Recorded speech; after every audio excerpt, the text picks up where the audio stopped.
Oh, okay, thank you so much. This committee of Oversight and Reform, and I don't understand why we're now feeling compelled to oversee state governments and completely abdicate our responsibility with the federal government. And it's as if, and we've already considered HR 3755. So the old saying about putting the cart before the horse, this is actually, the horse is already in the barn. I don't see why we're having a hearing after the fact. And there's so many other things that we should be talking about, but I really had to take issue with my colleague with the questioning. I thought it was incredibly Bush League to ask a witness a question and cut the witness off after about 4 seconds. I wouldn't like it if a Republican member did that. So Dr. Scope, I would like to give you a chance to actually answer that question that you were asked a minute ago. Yeah, I believe it was related to what I had written about my concerns about abortion in the Black community. And again, this is not my lived experience. I am not in any way trying to say that I understand the circumstances. But I do know, as I stated earlier, that 67% of Black children are born to unmarried mothers. We all know that poverty is much, much higher for an unmarried mother. And it's not unique to Black men. There are many men across the country who allow a woman the option of abortion, and if they choose to have the child, they let them be the single mother to raise the child.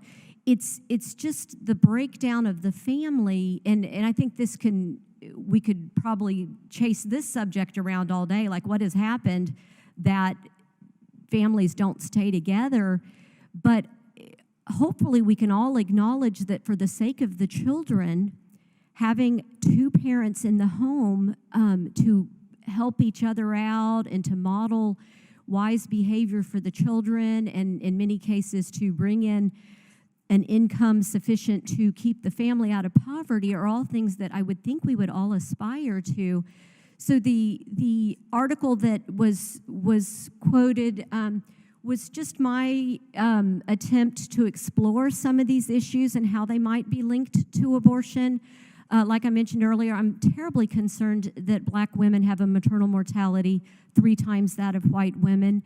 I think there's a number of factors we could look at, including, again, poverty, genetic factors, lack of support. I mean, it's a very nuanced conversation, and I wish that people in the halls of power that had the ability to change things were able to look into some of these nuances and give some consideration to whether the policies that their particular party promotes are always in the best interest of women, children, families, men. But it's a big discussion, clearly. Absolutely. Have you ever come across any kind of studies or that could shed light on what the African American population of this country would be if there was an abortion in this country? Well, I have seen a figure that probably 18 to 20 million Black babies have been aborted.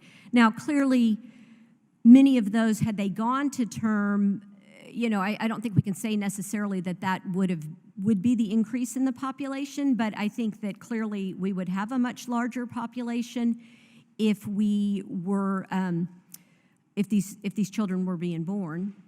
Sure. Listen, in a perfect world, I would think and hope that everyone could agree that there wouldn't be abortion. I mean, I know that's hyperbolic, but that would be the way I'd want to go. And furthermore, just in the last few seconds that I have, I just simply wish that this committee would do more of what it's supposed to do. We have a crisis on the border, and we have the origins of COVID. Did it come out of a lab in China? All evidence points to it, other than a smoking gun, that it's not only the preponderance of the evidence, but beyond a shadow of a doubt that it probably did. This is exactly what this committee should be doing. And looking at the border, and by the way, if COVID's a threat, why do we let 1.5 million people that we don't know into the country. And they're not mandatory. Gentleman's They're not- time. Yep. Thank you, sir. I yield back. Thank you, Mr. Fallon.